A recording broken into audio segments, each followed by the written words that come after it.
Hello and welcome back to English Today.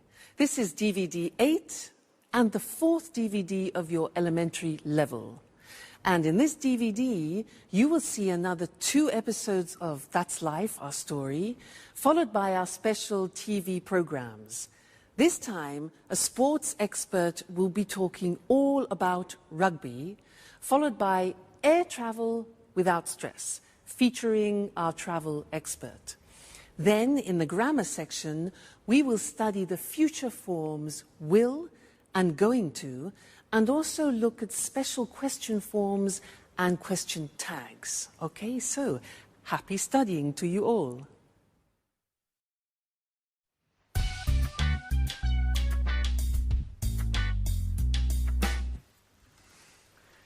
How does this scarf suit me, Anne? Oh, very well.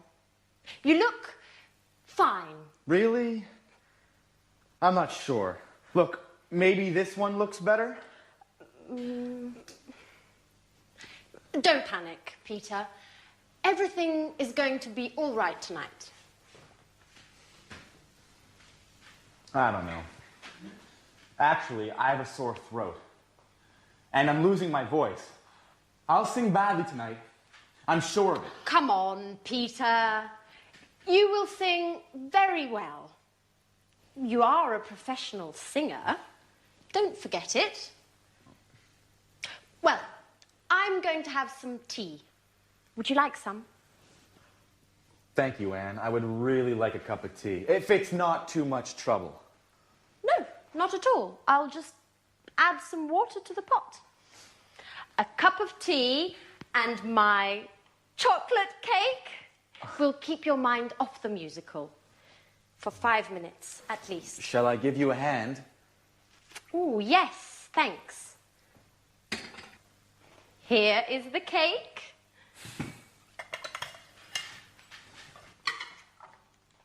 Oh, Oh, Peter!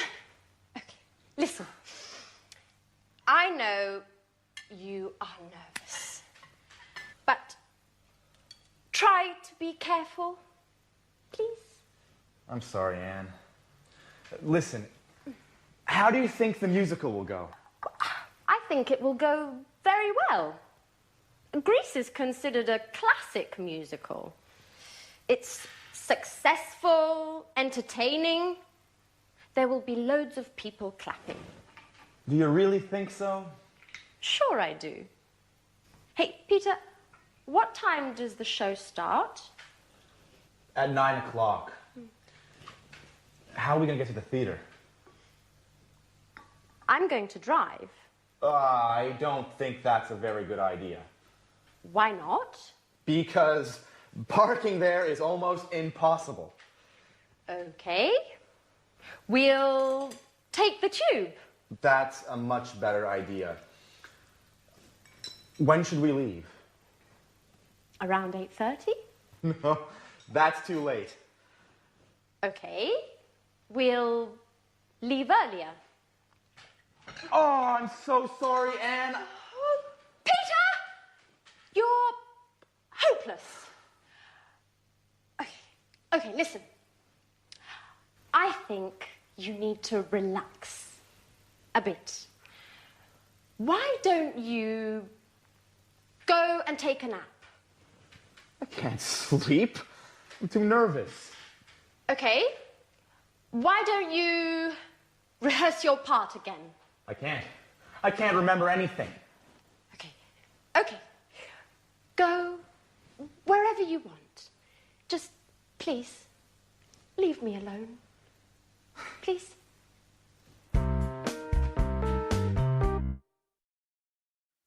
Hi, and welcome back to English Today, the only live TV program when you can learn the English language.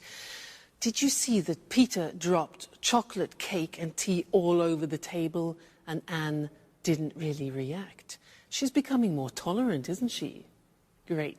Now, I have an interesting thing to teach you in this lesson, and it's about will.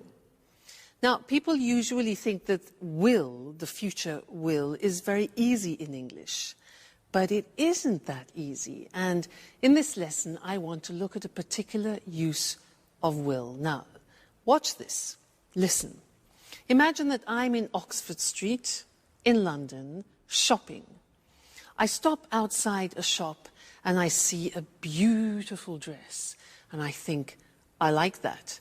I want that. And I say, I'll buy it. I'll buy it. Now, I'll is the abbreviation of I will. I'll buy it.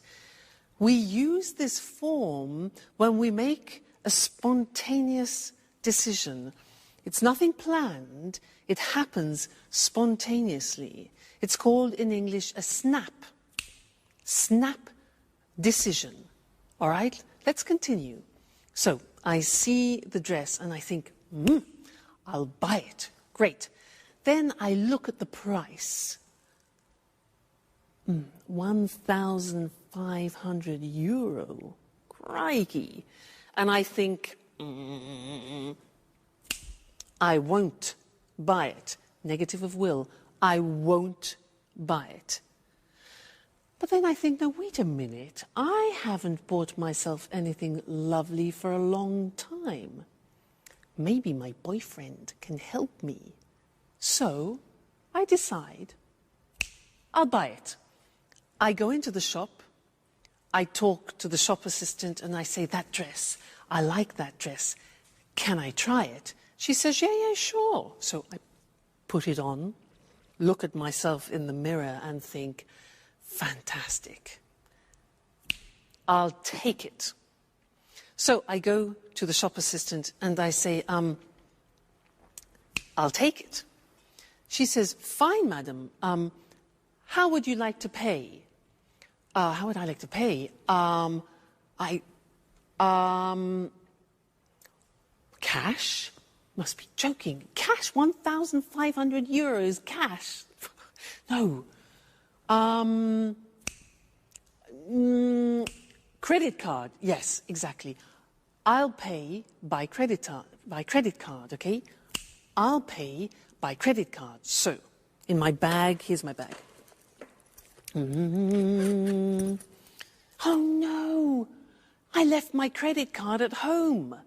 What shall I do? Come on. Yeah, good. I'll come back tomorrow.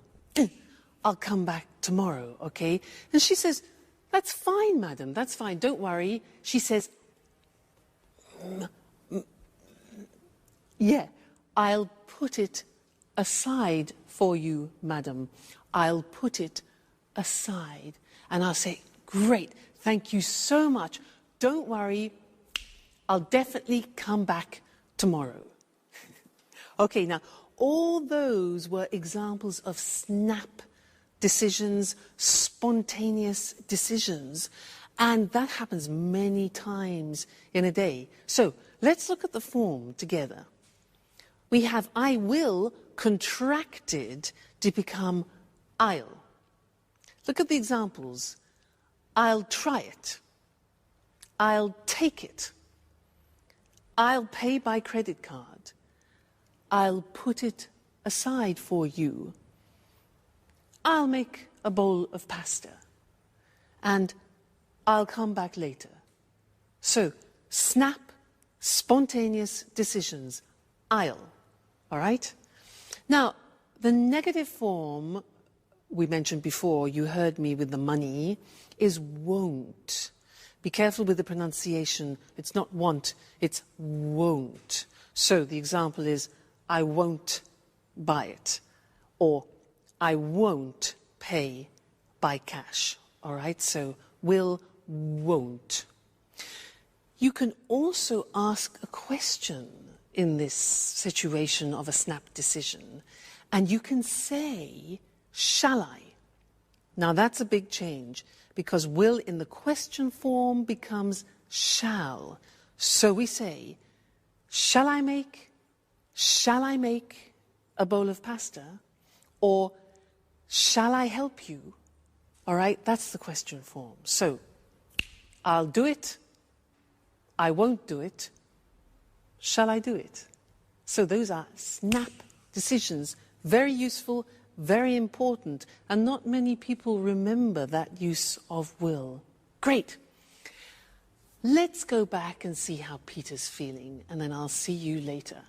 I'll see you later. Bye.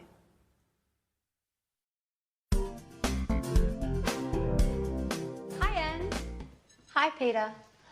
I'm starving. Is there anything to eat? How can you think about food at a time like this? Why? What's the matter? What's the matter? The performance is tonight. Come on, Peter. Don't panic. Everything is going to be all right tonight. Don't worry. Why does everyone tell me the same stupid things? Because it's the truth. Look, Peter. Take this lucky charm. I bought it in Portobello Market this morning. I'll give it to you as a lucky mascot. Remember, you have to kiss it 3 times. And then keep it in the right pocket of your jacket. Why just in the right pocket? Well, I don't know. The woman who gave it to me said that this is what you have to do. Anyway, I'm sure it will bring you luck. I'm not so sure. Why not? Shall we bet on it? All right. Sounds like fun. How much? Oh, let's make it interesting. If it brings you luck, you'll take me for dinner at Bluebird. Bluebird? Are you crazy? That's London's most expensive restaurant. I know. But the musical is important to you, Peter, isn't it? Well, all right, Alice. What will you do if it doesn't bring me luck? Well, I will cook dinner for a month. But you can't cook. Aha, Peter. That's why I said it. This way, I'm sure you will make it bring you luck.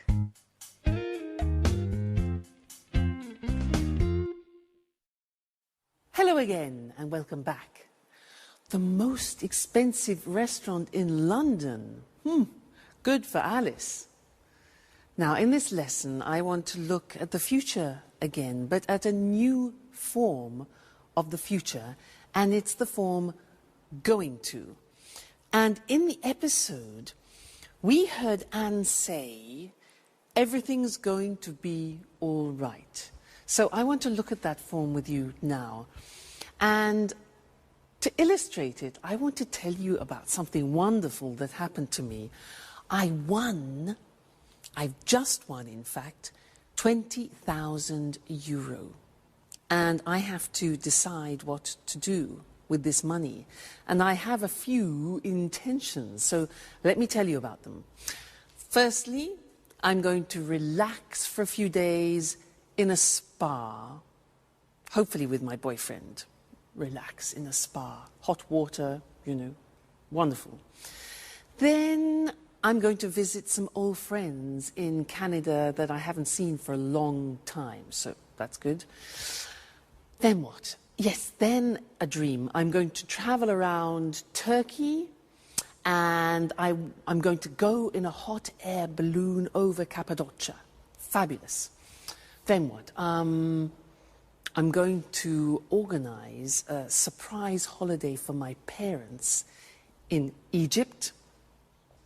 Another thing, let's see, another intention that I have. Oh yes, I'm going to buy another double bass for my boyfriend because, you know, it's an expensive instrument and he needs it for his work. So I'm going to buy that.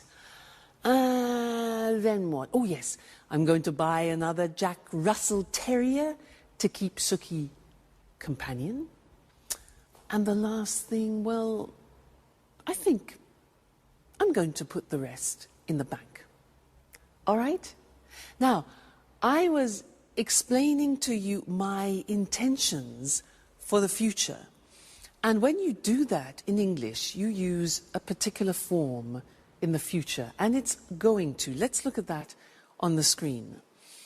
So, the verb to be plus going to and then the infinitive. So the examples that I was using is this form. I'm going to have some tea. For example, you see the verb to be, going to, and the infinitive. He's going to sing well. So he, third person, changed the auxiliary. He's going to sing well. Everything's going to be all right, as Anne said. They're going to take the tube, you know, the underground in London. They're going to take the tube. Now, very often when you hear this form, you hear a pronunciation like gonna. So they're gonna take the tube. And that's when we completely contract they are going to, and it becomes gonna. And often you see that in subtitles in English on films. Gonna. Okay? Now the negative form is easy. It's the negative of the auxiliary to be. So I'm not going to leave tomorrow. I'm not going to leave tomorrow. He isn't going to return soon. And we aren't going to come with you. All right? Sometimes you hear, I'm not gonna. He's not gonna. That's when we speak quickly. All right? And then the question form, again, easy. You invert the subject and the auxiliary. How are we going to get there? How are we going to get there? Where is it going to happen? And when are they going to leave, or are they going to leave? All right, so that's another form of the future. And you can see slowly that the English future is quite interesting and quite complex. So when you want to talk about your intentions, you use going to. And I'm going to see you in the next lesson. All right? Bye for now.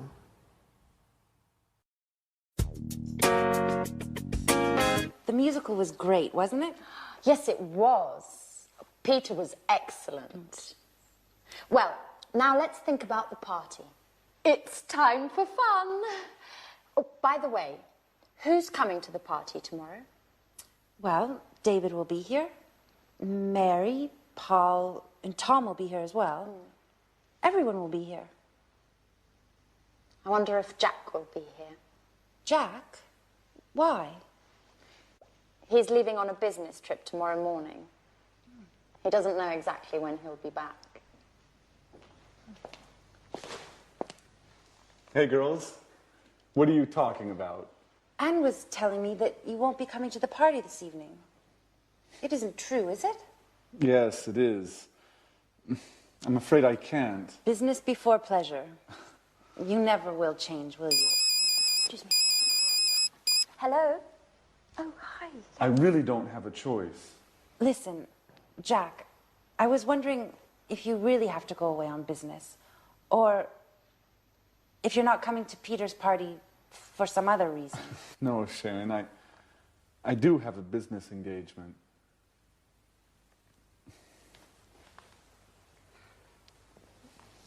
Anyway, since you asked, I'll tell you. There's more. I'm jealous of Peter. Oh, come on, Jack. You only care about business. Sure.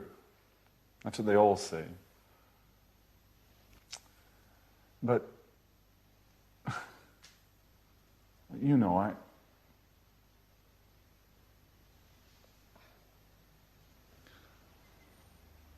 I'm interested in you. And Sharon, are you really interested in me?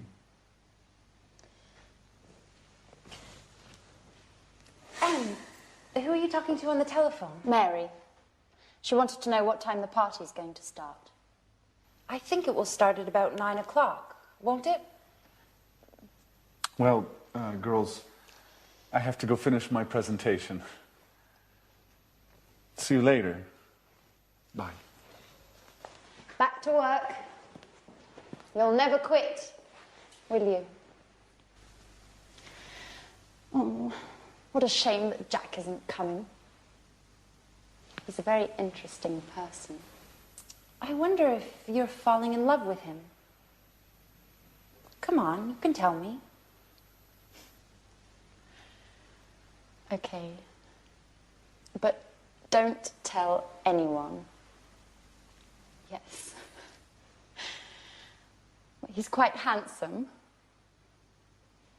Do you think he likes me, Sharon? What a question. It's none of my business. Don't be so difficult, Sharon. I was just asking, confidentially, your opinion. You are my friend, Sharon. I'm sorry, Anne. I didn't mean to hurt your feelings. I'm just a bit nervous these days. Why? Because of Peter. We're having some problems. I'm sorry, Anne, but I don't want to talk about that. I've got to go.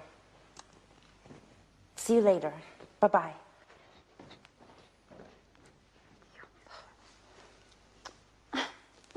Oh, Jack, you're always so messy. You leave your things everywhere. But what's this in the pocket?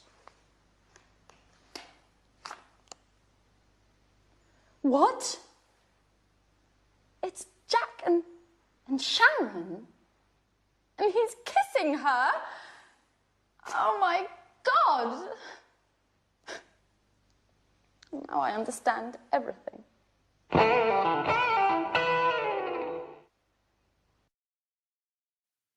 Hello again and welcome back to your live English language lessons. And in this lesson, we're going to learn something about questions. Remember how we said that English questions are difficult because of all those auxiliaries? Well, in this lesson, we're going to learn something which is especially typical of the English language. They're called question tags.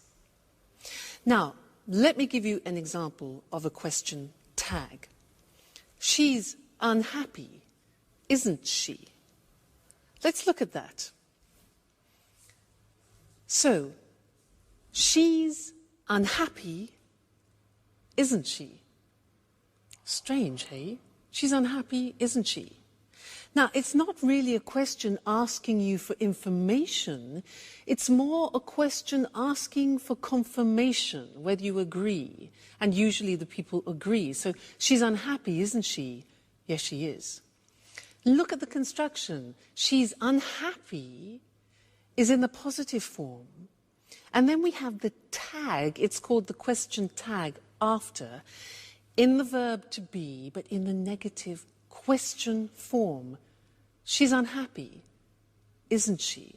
This is very common in English and not common in other languages because other languages usually use no. For example, she's unhappy. No. We repeat the verb.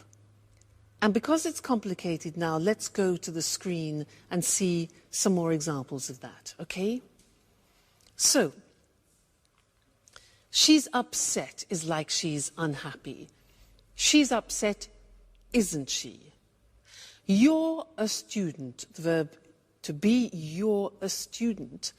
You take the verb to be, are, and you turn it into a negative question. So we say, you're a student, aren't you? All right.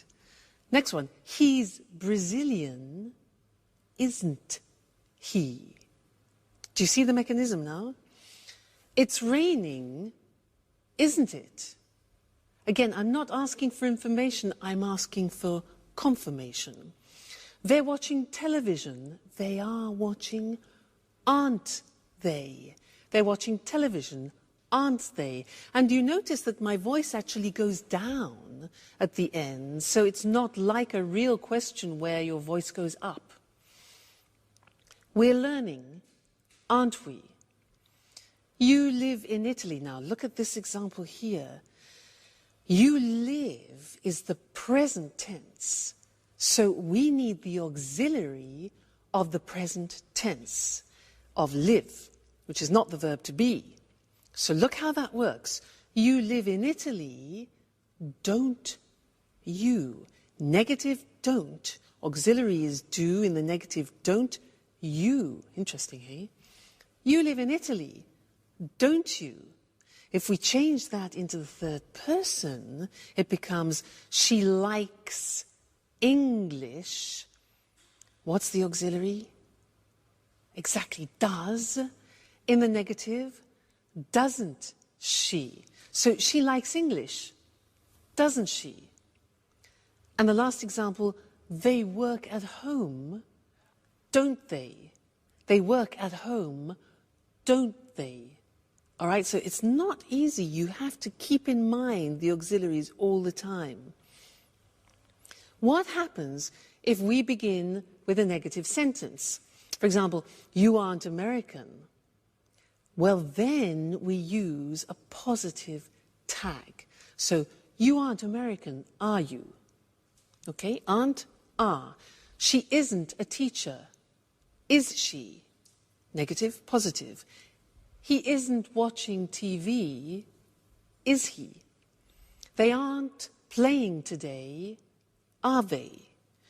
Let's change to the present tense. You don't play tennis, do you? We use the auxiliary do you? Question form.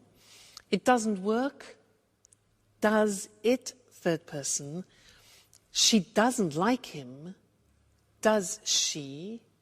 And they don't come often, do they?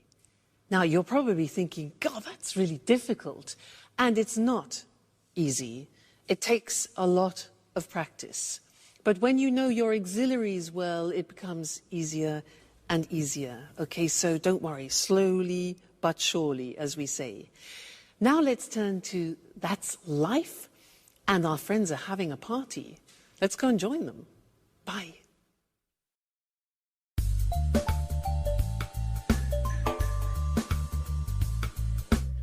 It's a shame Jack isn't here, isn't it? Yes, it's just not the same without him, is it? Well, business is business, you know. Well, Anne, I wonder what wonderful food you cooked for us this evening. Anne, hello? Are you there? Oh, sorry, Peter. I was miles away. What did you say? What did you cook for us? Oh, your favorite. Fish and chips. Oh, what would I do without you? Hey, what about me? I brought the beer. Yes, we're glad you did. Cheers! Cheers. Cheers. Here's to Peter's success. Well, guys, this is the right time for an important announcement. Last night, there was a famous director at the theater. We met after the show, and he told me he is preparing a musical to be performed all over Japan. So he wants to see me for an audition next week. Well, cheers! Cheers! Cheers! You'll be famous soon, Peter. Surprise! Jack! Jack! Well, well, not so dedicated to your work, are you? Peter, get me a beer. Now you're talking.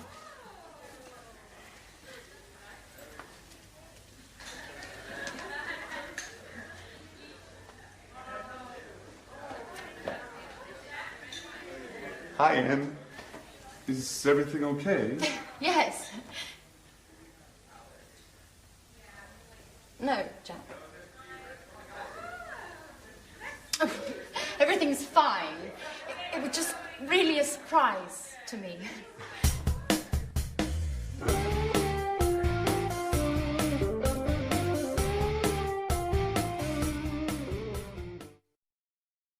Hello and welcome back again for some more English. Now, at that party, everybody seemed happy except Anne. And nobody really noticed what was happening between Sharon and Jack. Well, anyway, let's get back to English questions. Last time, we studied question tags. But this time, I want to look at another question form in English, which is very important. Now, when you don't know the subject, you need to ask a question in order to get the subject. Now, let me explain that. Usually, in a normal question in English, like, where do you work? The subject form is in the question, where do you work? And the answer would be, I work in London. But if I want to ask you about the subject, I have to change the question and it becomes, who works in London? Now that question is asking for the subject and the answer could be, my brother, the subject, works in London. Now the good thing is we eliminate the auxiliaries do and does. Yahoo! I can hear you say. Let's do some examples before we go to the screen, okay? Now, I'll ask you some questions. For example, who likes English? Notice that there's the S on the verb because who is considered a third person. Who likes English? I do. You do, for example, all right? Who lives in igloos? Now, give me the subject. Who lives in igloos? Yeah, exactly. Eskimos live in igloos, all right? You give me the subject. Now, answer this one. Who cultivates rice? Who cultivates rice? Yeah? The Chinese, the Italians, Southeast Asian countries. Okay, good. Next one. Who sings musicals in That's Life? Exactly. Jack sings musicals. Great. Who wants to be an artist? I'm asking you for the subject. Who wants to be an artist? Yeah, Alice does. Alice wants to be an artist. And who likes Jack? Well, Sharon does. Anne does, and so does Alice. He's a lucky man. All right, now let's go to the screen and see those written because it's unusual for you now to learn a question with no auxiliary. So, what happens is you have the word who, which is the question word, and you eliminate the auxiliary. If you look at the first example, which is the typical question, who do you live with? You're asking for the object. And the answer could be your family, for example. Who do you live with? The subject is you. You ask for the object. But who lives with you? You are asking for the subject. And the answer could be my family. Okay? Let's look at some more examples. No auxiliary. So, who works in an office? He does. Who likes English? We do. Who lives in igloos? Eskimos live in igloos. Who cultivates rice? The Italians, the Chinese. Who understands Russian? I don't. Do you? Who sings musicals? Peter does. Who wants to be an artist? Alice. And who likes Jack? We all do.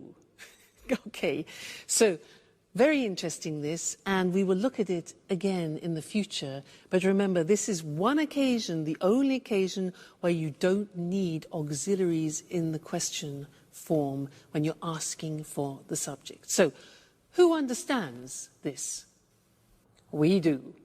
Okay. So I'll see you again soon. Take care. Bye. Good afternoon. Welcome to this week's edition of Sports Special. And welcome to John Forbes, our sports expert. Hello, Eric, and good afternoon to all our sports fans.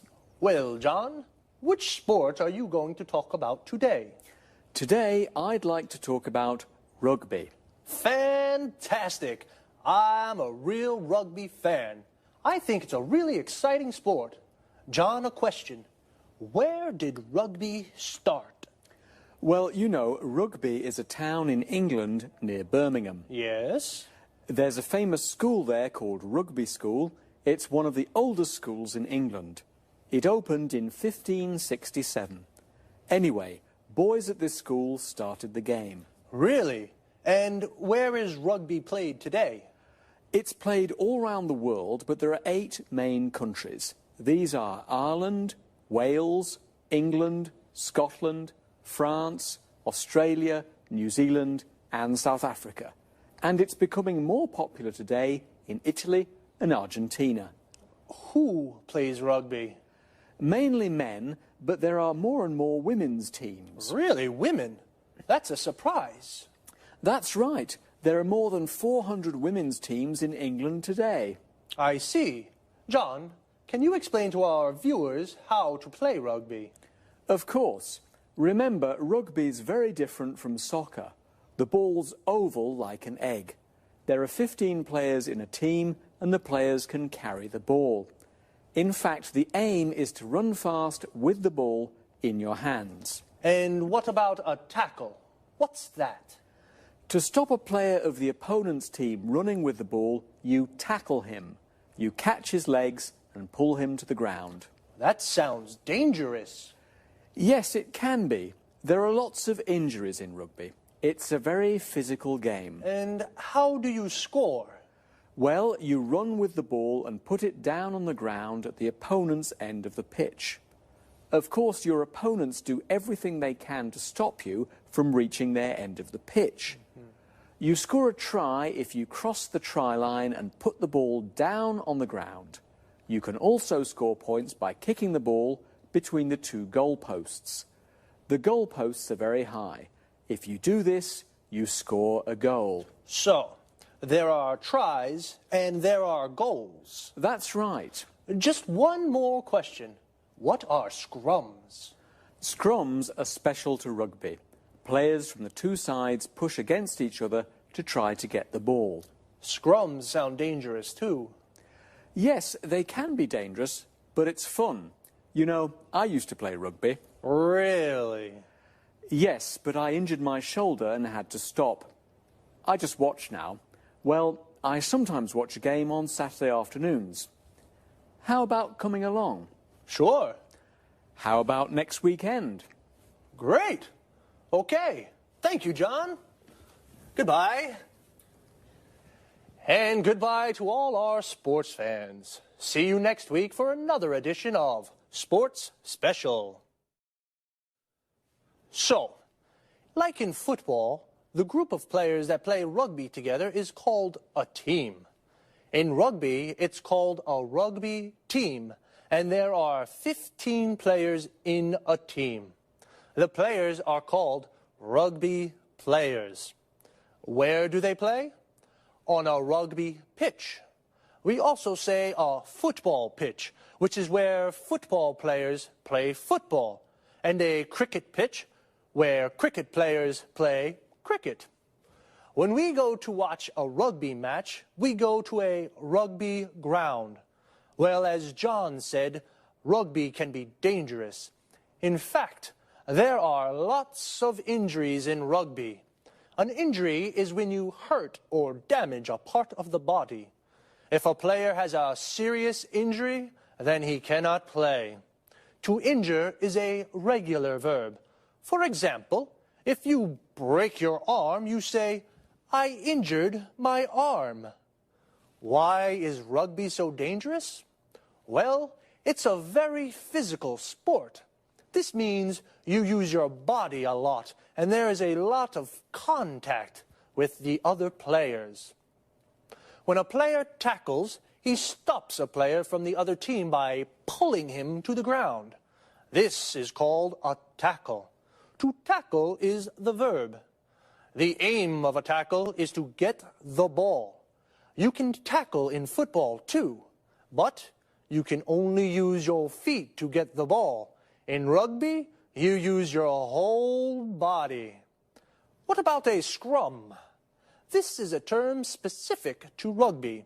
A scrum is when all the players push against each other to get the ball. As John explained, in rugby, there are two different ways of scoring. To score means to win a point for your team. You score a try when the ball touches the ground. You score a goal when you kick the ball between the two goal posts. Well, sports fans, that's all we have time for today. See you next time. Good afternoon and welcome to this week's edition of the Travel Programme. And of course, welcome to Christina Teng, our travel expert. Hello, Lucy. Well, Christine, do you know that one of the main causes of stress in the West is air travel, according to research from the University of Illinois in the USA? You know, that doesn't surprise me. Air travel can be a very stressful experience. It seems that a lot of people start to feel nervous in the travel agency when they're buying the ticket or when they're buying the ticket online at home. Really? Well, why don't we give our viewers some advice on how to reduce that stress and enjoy air travel more? Sure. Just follow a few simple rules and you'll fly without any stress at all. The first rule, don't arrive at the airport late. Oops, I always arrive late. That's not a good idea. For a start, if you arrive at the airport early, you have plenty of time to check in. You can go straight through passport control and the security check. Then you have plenty of time to relax.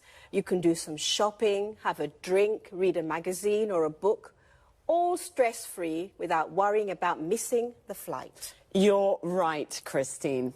It's important to arrive at the airport with plenty of time to spare. And what else can I do to make air travel less stressful? Well, another cause of stress is the amount of luggage that we take with us. We always take too much. Listen, don't take more than 20 kilos and only take one suitcase. Check the weight before you leave home and relax at the check-in.